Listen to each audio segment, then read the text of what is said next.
8 तारीख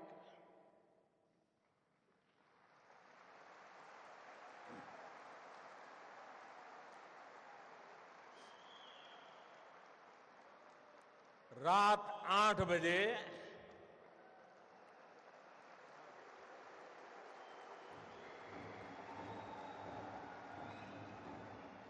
देश के करोड़ों लोग सुख चैन की नींद सो गए।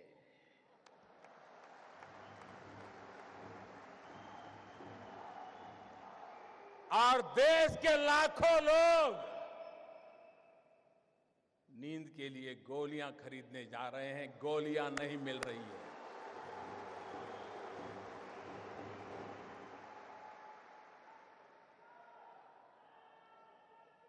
मेरे प्यारे देशवासियों, मैंने 8 तारीख रात को 8 बजे देश के सामने काले धन के खिलाफ, भ्रष्टाचार के खिलाफ मैं जो लड़ाई लड़ रहा हूं, देश जो लड़ाई लड़ रहा है, हिंदुस्तान का ईमानदार इंसान जो लड़ाई लड़ रहा है, उस दिशा में एक अहम कदम उठाया है।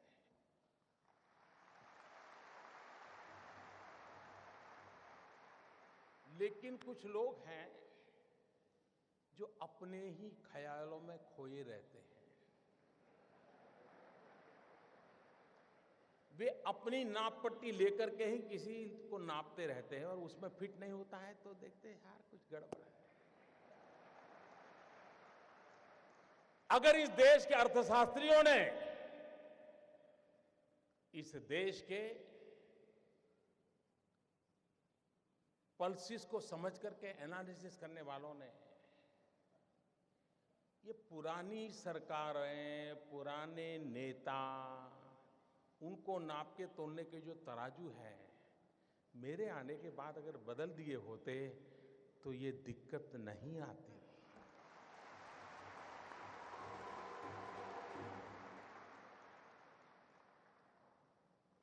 उनको समझ आना चाहिए था कि ऐसी सरकार देश ने चुनी है जिसके पास से देश की अपेक्षा है। आप मुझे बताइए भाइयों बहनों, 2014 में आपने वोट दिया था, भ्रष्टाचार के खिलाफ दिया था कि नहीं दिया था? आप मुझे बताइए, आपने ये काम करने के लिए मुझे कहा था कि नहीं कहा था?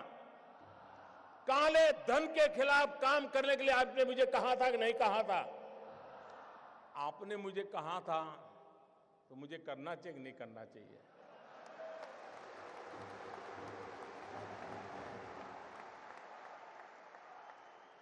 आप मुझे बताइए, आपने जब मुझे ये करने के लिए कहा था तो आपको भी पता था ना भाई ये काम करूंगा तो थोड़ी तकलीफ होगी?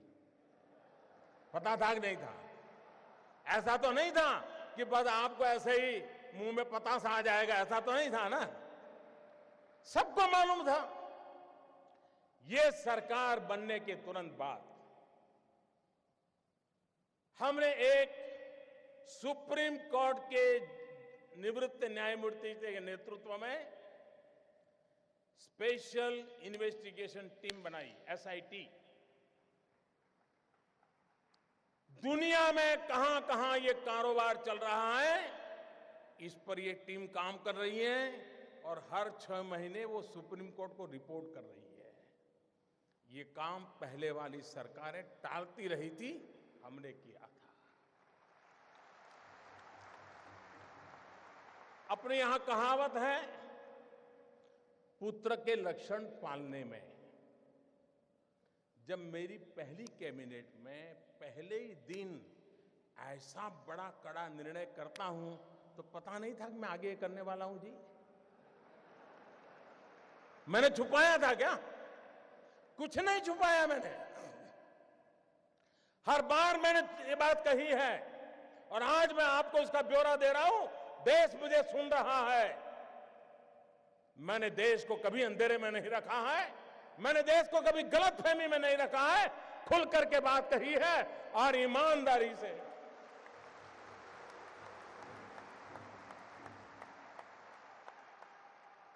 भाइयों बहनों,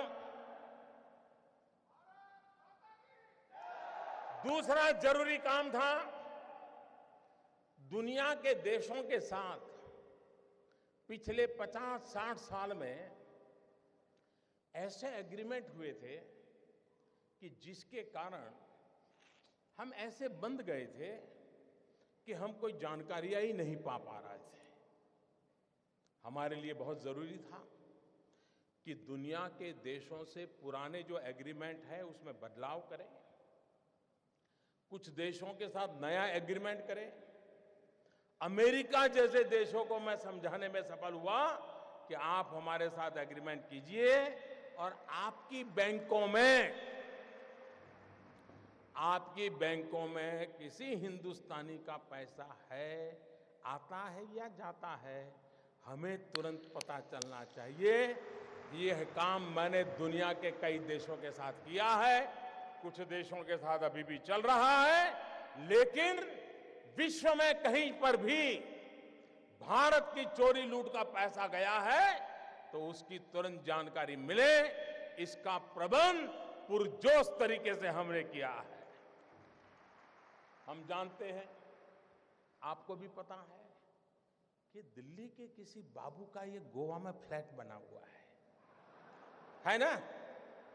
मैं गोवा के बिल्डरों से मेरी शिकायत नहीं है, उनका तो काम है मकान बेचना, लेकिन गोवा में जिसकी 7 पीढ़ी में कोई गोवा रहता नहीं है, वो पैदा हुआ कहीं और, काम कर रहा है दिल्ली में, बड़ा बाबू है, फ्लैट खरीदा गोवा में।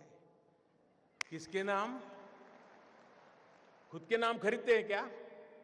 औरों के नाम से खरीदते कि नहीं खरीदते लोग? हमने कानून बनाया, जो भी बेनामी संपत्ति होगी, दूसरे के नाम की संपत्ति होगी, हम कानूनन अब उस पर हमला बोलने वाले। ये संपत्ति देश की है, ये संपत्ति देश के गरीब की है, और मेरी सरकार सिर्फ और सिर्फ देश में से गरीबों की मदद करना मेरा कर्तव्य मानती है और मैं उसको करके रहूंगा।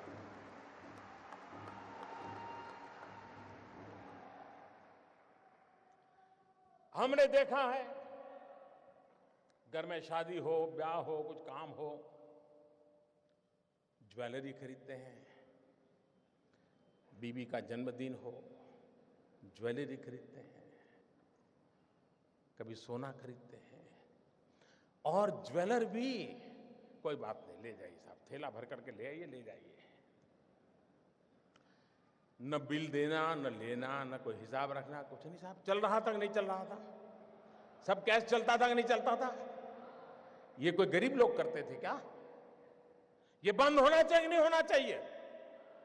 हमने नियम बनाया कि 2 लाख रुपए से ज्यादा अगर आप गहने खरीदते हैं, ज्वेलरी खरीदते हैं, तो आपको आपका पैन नंबर देना पड़ेगा ही। इसका भी विरोध हुआ था। आप हैरान होंगे, आधे से ज्यादा पार्लियामेंट के मेंबर, आधे से ज्यादा मुझे यह कहने के लिए आए थे कि मोदी जी ये नियम मत लगाओ, और कुछ लोगों ने तो लिखित में मुझे चिट्ठी लिखने की हिम्मत की है। जिस दिन मैं उसको पब्लिक में करूंगा, शायद पता नहीं वो अपने इलाके में जा पाएंगे कि नहीं जा पाएंगे।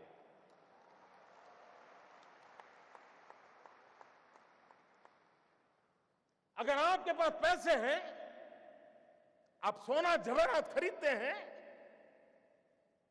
हम इतना ही कहते हैं कि भाई आपका जो इनकम टैक्स का पैन नंबर है वो लिखवा दीजिए, पता तो चले कौन लेता है, पैसा कहां से आता है, कहां जाता है। भाइयों बहनों, ये 70 साल की बीमारी है और मुझे 17 महीने में मिटानी है।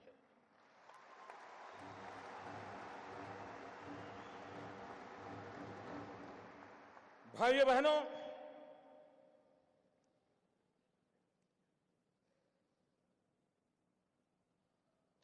हमने एक और काम किया, पहले की सरकारों ने भी किया था। ये जो ज्वेलर्स है, क्योंकि ज्यादातर हमारे यहां सोना वगैरह की बात करा, उन पर कोई एक्साइज ड्यूटी नहीं लगती थी। पहले सरकार ने लगाने की कोशिश की, बहुत कम लगाई थी, लेकिन सारे ज्वेलरों की संख्या बहुत कम है। एक गांव में एक आध दो ही होते हैं, बड़े शहर में 50-100 होते हैं, लेकिन उनकी ताकत बड़ी गजब है साहब। अच्छे अच्छे एमपी उनके जेब में होते हैं।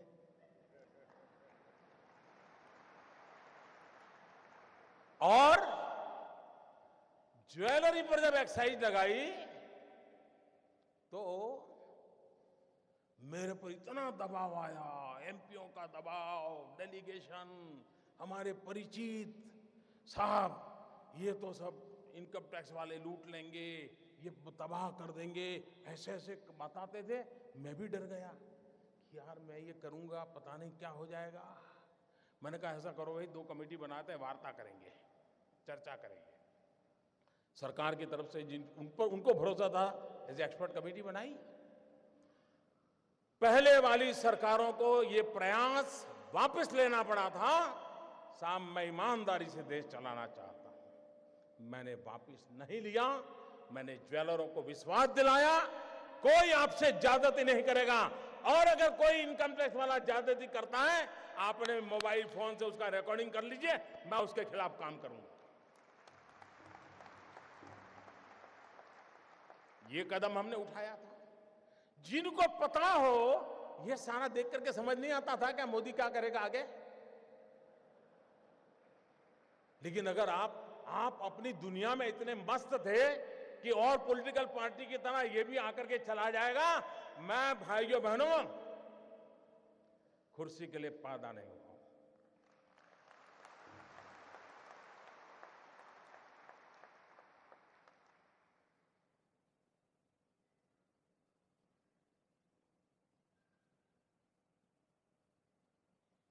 मेरे देशवासियों, मैंने घर, परिवार,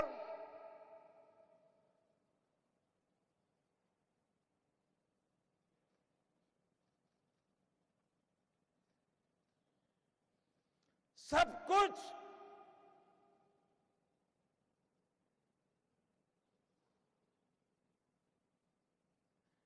देश के लिए छोड़ा है।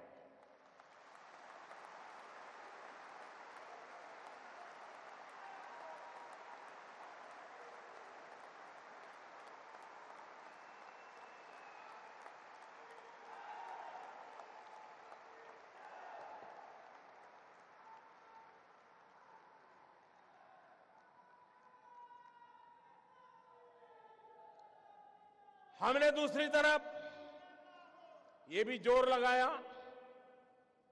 अच्छा कुछ लोग होते हैं मजबूरन कुछ गलत करना पड़ा हो, सब लोग बेईमान नहीं होते जी, सब लोग चोर भी नहीं होते, कि मजबूरन कुछ करना पड़ा होता है।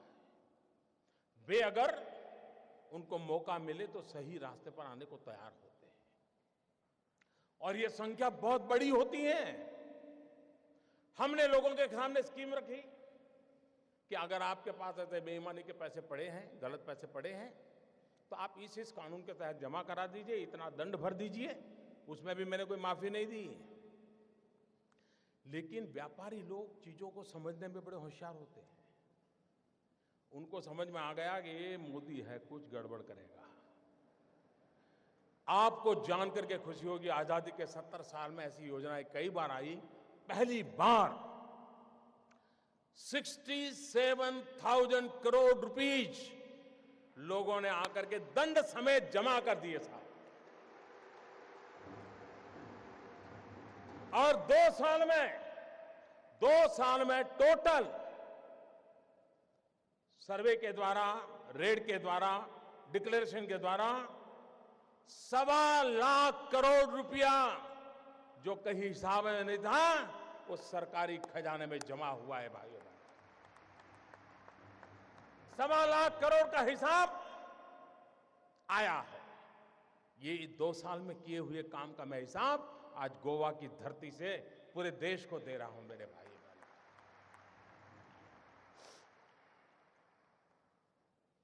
उसके बाद हमें मालूम था मुझे क्या करना है। हमने जनधन अकाउंट खोले। जब मैं ये स्कीम लेके आया था तो मेरी कैसी मजाक हुई थी, पार्लियामेंट में भाषण कैसे हुई थी आपको याद होगा। मुझे पता नहीं क्या क्या कहा जाता था। उनको लग रहा था कि मोदी के बाल नोच लेंगे तो मोदी डर जाएगा। अरे मोदी को जिंदा जला दोगे तो भी मोदी डरता नहीं।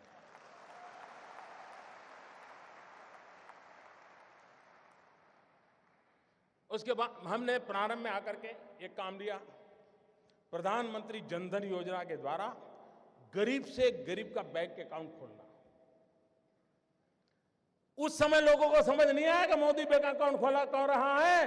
अब लोगों को समझ आएगा कि इस बैंक अकाउंट का क्या फायदा होने वाला है।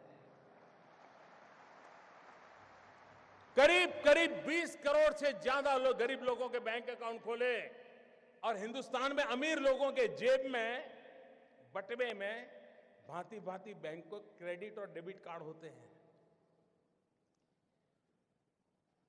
गरीब तो बेचारा सोच ही नहीं सकता था ऐसा भी कोई कार्ड होता है, कार्ड से मिल जाता है, कुछ पता नहीं था उसको। भाइयों बहनों, प्रधानमंत्री जनधन योजना के लिए बहन के खाते खोले ऐसा नहीं, इस देश के 20 करोड़ लोगों को हमने रुपए कार्ड दिया है, डेबिट कार्ड दिया है और यह आज से 1 साल पहले किया हुआ है।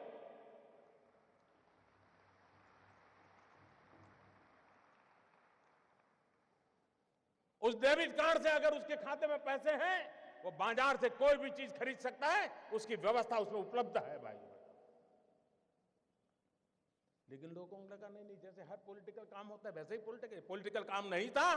मैं धीरे धीरे धीरे देश की आर्थिक तबीयत सुधारने के लिए अलग अलग दवाइयां दे रहा था, धीरे धीरे डोज बढ़ा रहा था। मैं डोज धीरे धीरे बढ़ा रहा था। अब भाइयों बहनों, मेरे देश के गरीबों की अमीरी देखिए। मैंने तुमको कहा था कि 0 अमाउंट से आप खाता खोल सकते हैं। एक बार आपका बैंक में पैर आना चाहिए बस। ये आर्थिक व्यवस्था में कहीं आप भी होने चाहिए। लेकिन मेरे देश के गरीबों की अमीरी देखिए दोस्तों। ये आज जो अमीर लोग रात को सो नहीं पाते हैं ना, गरीबों की अमीरी देखिए दोस्तों। मैंने तो कहा था कि 0 रकम से आप बैंक अकाउंट खोल सकते हैं, लेकिन मेरे देश के गरीबों ने बैंकों में जनधन अकाउंट में 45,000 करोड़ रुपया जमा करवाया दोस्तों। 45,000 करोड़ रुपया। यह देश के सामान्य मानवी की ताकत को हम पहचाने। 20 करोड़ परिवारों को रुपए कार्ड दिया। फिर भी कुछ लोग मानते ही नहीं थे। उनको लगता था यार कोई राजनीतिक गोटी बिठा देंगे तो हो जाएगा मामला। हमने एक बहुत बड़ा सीक्रेट ऑपरेशन किया। मनोहर जी वाला तो मैं नहीं कर सकता हूं।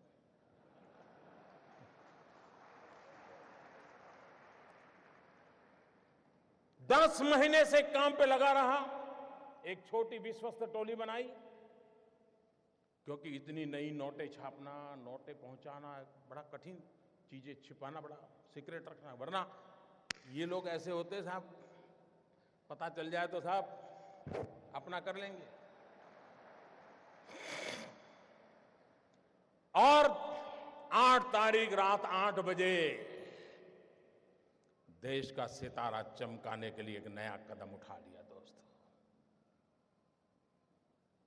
और मैंने उस रात को भी कहा था कि इस निर्णय से तकलीफ होगी, असुविधा होगी, कठिनाइयां होगी, ये मैंने पहले दिन कहा है। लेकिन भाइयों बहनों, मैं आज देश के उन करोड़ों लोगों के सामने सर झुकाता हूं कि सिनेमा के थिएटर पर लाइन लगाते हैं ना, वहां भी झगड़ा हो जाता है। मैं देख रहा हूं पिछले 4 दिन से हजारों लोग पैसों के लिए कतार खड़ा के लगे हैं, लेकिन हर एक के मुंह से एक ही आवाज आ रही है कि ठीक है, मुसीबत हो रही है, तकलीफ हो रही है, पैर दुख रहे हैं, लेकिन देश का भला हो। मैं आज सार्वजनिक रूप से बैंक के सभी कर्मचारियों का अभिनंदन करता हूं। एक साल में, मेरे शब्द लिखिए, एक साल में बैंक के मुलाजिम को जितना काम करना पड़ता है ना, उससे ज्यादा काम वो पिछले 1 हफ्ते से कर रहा है जी, उससे ज्यादा काम कर रहा है। मुझे खुशी हुई, मैंने सोशल मीडिया में देखा, रिटायर्ड बैंक के कर्मचारी, किसी की उम्र 70 साल, किसी की 75 साल, वो बैंक में गए, उन्होंने कहा साहब रिटायर हो गए हैं, लेकिन इस पवित्र काम में हमें आता है, अगर आप हमें बिठा करके काम में लगाना चाहते हैं तो हम हमारी सेवा देने के लिए तैयार हैं। मैं उन रिटायर्ड बैंक के कर्मचारियों का भी आज अभिनंदन करना चाहता हूं, जिन्होंने अपनी सेवाएं देने के लिए अपनी पुरानी ब्रांच में जाकर के मदद करने के लिए गुहार लगाई है। मैं उनका अभिनंदन करता हूं। मैं उन नौजवानों का अभिनंदन करता हूं जो कतार के बाहर धूप में खड़े रह करके अपने खर्चे से लोगों को पानी पिला रहे हैं, सीनियर सिटीजन के बिठाने के लिए कुर्सियां लेकर के दौड़ रहे हैं। चारों तरफ देश की युवा पीढ़ी खास करके इस समय इस काम को सफल करने के लिए काम में लगी है। इस काम की सफलता का कारण 8 तारीख के 8 बजे मोदी का निर्णय नहीं है। इस काम की सफलता का कारण 125 करोड़ देशवासी, जिसमें कुछ लाख छोड़ दो, ये जी जान से लगे हैं, इसलिए ये योजना सफल होना सुनिश्चित है। भाइयों बहनों, मैं दूसरी बात बताना चाहता, मुझे बताइए, हमारे देश में मतदाता सूची, वोटर्स लिस्ट, सभी पॉलिटिकल पार्टियां मतदाता सूची बनाने में काम करती है कि नहीं करती है? सरकार की सभी लोग काम करते हैं कि नहीं करते हैं? सारे टीचर्स करते हैं कि नहीं करते हैं? उसके बावजूद भी जिस दिन पोलिंग होता है, शिकायत आती है कि नहीं आती है? मेरा नाम निकल गया, हमारी सोसाइटी का नाम निकल गया, मुझे वोट नहीं देने देते। मुसीबत आती है कि नहीं आती है? इतना सारा ओपन होने के बाद भी तकलीफ आती है कि नहीं आती है? भाइयों बहनों, हमारे देश में चुनाव होता है। चुनाव में तो क्या करना होता है? जाना, बटन दबाना, वापिस आना, इतना ही करना है ना। तो भी इस देश में करीब करीब 3 महीने 90 दिन तक चुनाव का काम चलता है, 90 दिन तक। और उसमें सारा पुलिस तंत्र, सीआरपीएफ, एसआरपी, बीएसएफ, गवर्नमेंट का हर मुलाजिम, पॉलिटिकल पार्टी के करोड़ों करोड़ों कार्यकर्ता, सब लोग 90 दिन तक दिन रात मेहनत करते हैं, तब जाकर के हमारे जितने बड़े देश का चुनाव संपन्न होता है। 90 दिन लग जाते हैं। भाइयों बहनों, मैंने सिर्फ देश से 50 दिन मांगे हैं, 50 दिन। 30 दिसंबर तक मुझे मौका दीजिए मेरे भाइयों बहनों। अगर 30 दिसंबर के बाद कोई मेरी कमी रह जाए, कोई मेरी गलती निकल जाए, कोई मेरा गलत इरादा निकल जाए, आप जिस चौराहे में मुझे खड़ा करेंगे, मैं खड़ा होकर के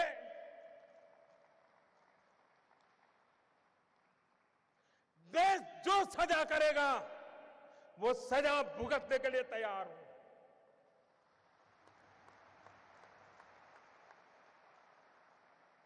लेकिन मेरे देशवासी, दुनिया आगे बढ़ रही है, भारत की ये बीमारी देश को तबाह कर रही है। 800 मिलियन 65% 35 से कम उम्र वाले नौजवान, उनका भविष्य दांव पर लगा है।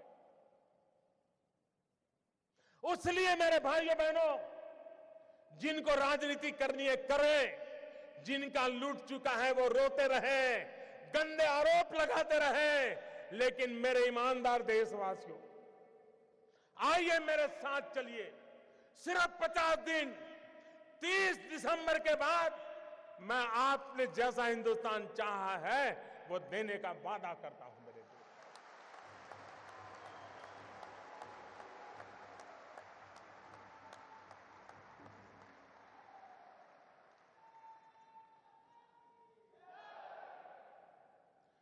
मेरे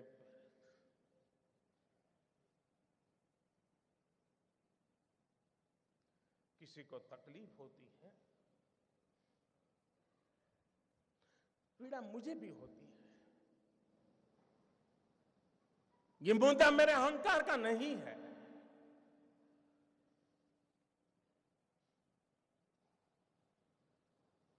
भाइयों बहनों,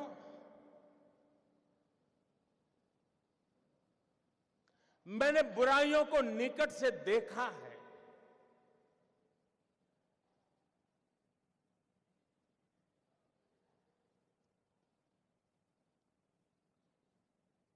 देशवासियों की तकलीफ समझता हूं, उनकी मुसीबत समझता हूं, लेकिन ये कष्ट सिर्फ 50 दिन के लिए है। 50 दिन के बाद हम सफाई में सफल हो गए, और एक बार सफाई हो जाती है ना, तो छोटा मोटा मच्छर भी नहीं आता है मेरे प्यारे भाई, है ना, छोटा मोटा मच्छर भी नहीं।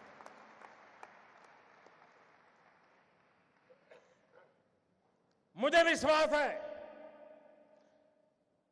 मैंने लड़ाई ईमानदार लोगों के भरोसे शुरू की है,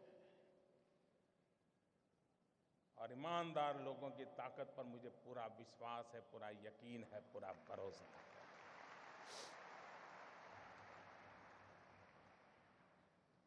और आप कल्पना नहीं कर सकते कैसे कैसे लोगों का डूब रहा है। मां गंगा को भी आश्चर्य हो रहा है। कल जो चवन्नी नहीं डालते थे, आज वो नोटे बहाने आ रहे हैं। वो गरीब विधवा मां मोदी को आशीर्वाद देती है कि बेटा, कभी बेटा या बहू देखते नहीं थे, कल आए थे 2.5 लाख बैंक में जमा कराने के लिए। उन गरीब विधवा माओं के आशीर्वाद देश की सफलता के यज्ञ को आगे बढ़ाएंगे। और आपने देखा कैसे कैसे लोग 2G स्कैम, कोयला स्कैम, अरबों खरबों, मालूम है ना साहब, मालूम है ना। आज 4,000 रुपया बदलने के लिए लाइन में खड़े रहना पड़ता है जी।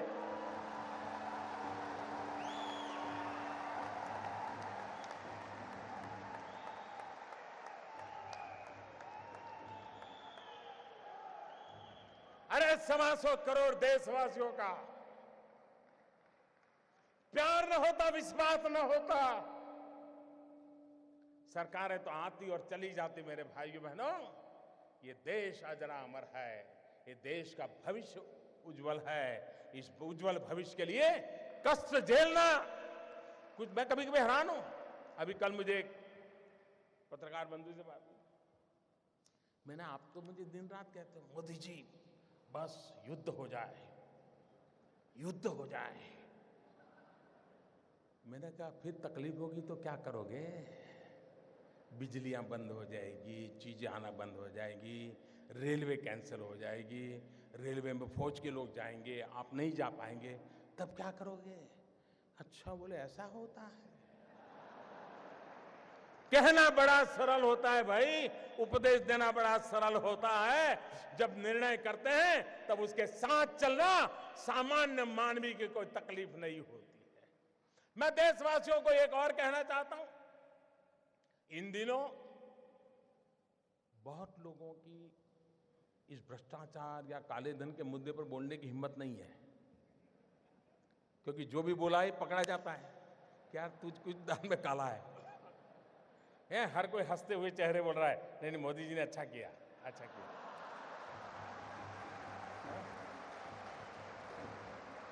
फिर किसी दोस्त को फोन करता है, यार कोई रास्ता है?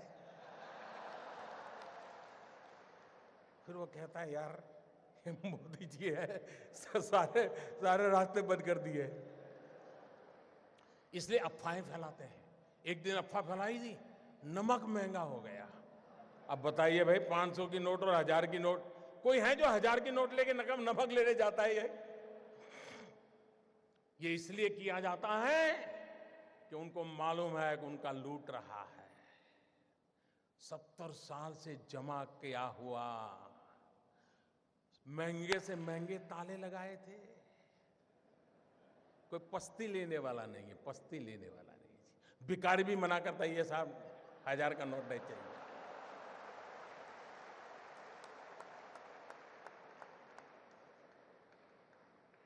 भाइयों बहनों, ईमानदार को कोई तकलीफ नहीं है। कुछ लोग अपनी नोट कहते हैं, मुझे सच मालूम नहीं, लेकिन चर्चा चल रही है, कहते 450 में बेच रहा है, कोई 500 की नोट, कोई 300 में दे रहा है। मैं देशवासियों कहता हूं, आपका 500 रुपये में से एक नया पैसा कर्म करने की ताकत किसी की नहीं है। आपका 500 रुपया मतलब 499 एंड 100 पैसा पक्का।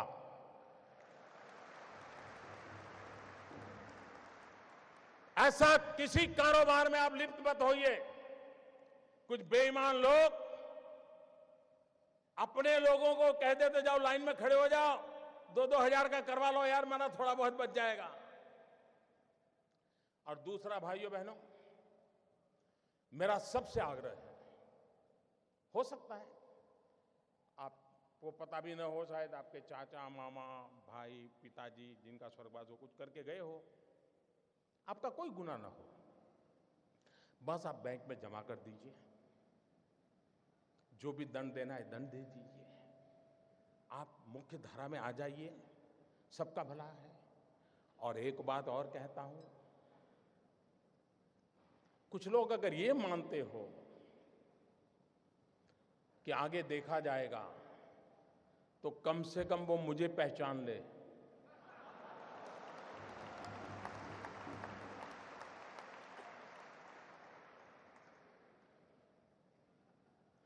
देश आजाद हुआ तब से अब तक का आपका कच्चा चिट्ठा मैं खोल दूंगा। जिनके पास ये बेईमानी का है वो मान के चले कागज का टुकड़ा है, वो ज्यादा कोशिश ना करें,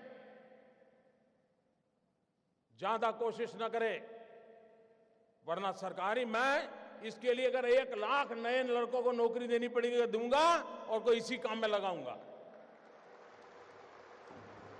लेकिन देश में ये सारा कारोबार बंद चल रहा है, उसको बंद करना है। और अब लोग मुझे समझ गए हैं।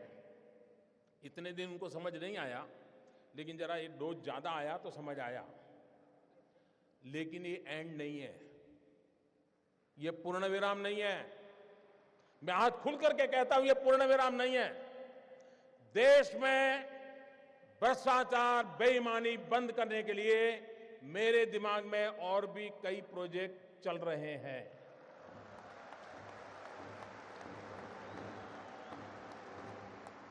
ये आने वाले हैं, ये ईमानदार लोगों के लिए मैं कर रहा हूं जी, देश के गरीब लोगों के लिए कर रहा हूं, मेहनत करके जिंदगी गुजार रहे हैं, उनको अपना घर मिले, उनके बच्चों को अच्छी शिक्षा मिले, उनके घर में बुजुर्गों को अच्छी दवाई मिले, इसके लिए मैं कर रहा हूं। मुझे गोवा वासियों के आशीर्वाद चाहिए। आप खड़े होकर के ताली बजा करके मुझे आशीर्वाद दें। देश देखेगा ईमानदार लोग। इस देश में ईमानदार लोगों की कमी नहीं है। इस देश में ईमानदार लोगों की कमी नहीं है। आइए ईमानदारी के इस काम में मेरा साथ दीजिए। शाबाश मेरे गोवा के प्यारे भाइयों बहनों, मैं आपका सर झुका करके नमन करता हूं। ये सिर्फ गोवा नहीं, ये हिंदुस्तान के हर ईमानदार की आवाज है। हिंदुस्तान के हर ईमानदार की आवाज है। भाइयों बहनों, मैं जानता हूं मैंने कैसे कैसी ताकतों से लड़ाई मोल ली है। मैं जानता हूं कैसे कैसे लोग मेरे खिलाफ हो जाएंगे। मैं जानता हूं 70 साल का उनका मैं लूट रहा हूं। मुझे जिंदा नहीं छोड़ेंगे, मुझे बर्बाद करके रहेंगे। उनको जो करना है करे। 50 साल भाइयों बहनों, 50 दिन मेरी मदद करे। देश 50 दिन मेरी मदद करे। जोर से तालियों के साथ मेरी इस बात को स्वीकार कीजिए आप। बहुत बहुत धन्यवाद।